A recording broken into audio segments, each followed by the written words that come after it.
là, on a trois semblants ou mémoires de poissons dans le mouvement et dans la vie. Là, pour le moment, ils ne sont pas en vie, mais en théorie, ils vont se mettre en vie à un moment.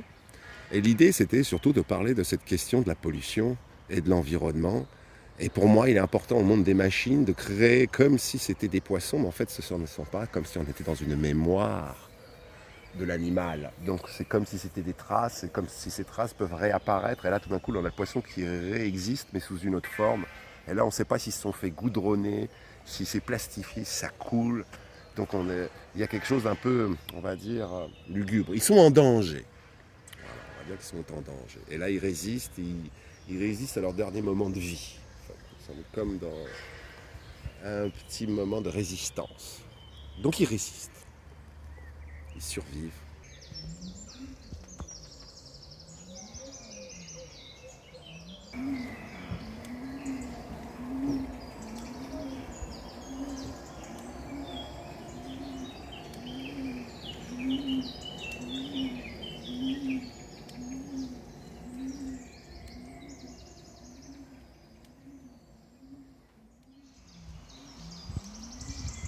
On voulait donner ce lien à l'eau, qui était un peu un risque, parce qu'on aurait très bien pu mettre ça autre part, mais on a été un peu foufou de vouloir mettre ça sur l'eau, pour un peu travailler cette idée que quand même, les poissons, ils appartiennent à l'eau.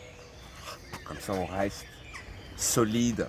Et par rapport au château, on ne comprend pas trop ce qui se passe. Si les poissons ils sont sortis dans l'eau, ils sont dans l'air, on ne sait pas trop. Voilà. Et donc, il y a un peu un côté mystère, quand même. Voilà.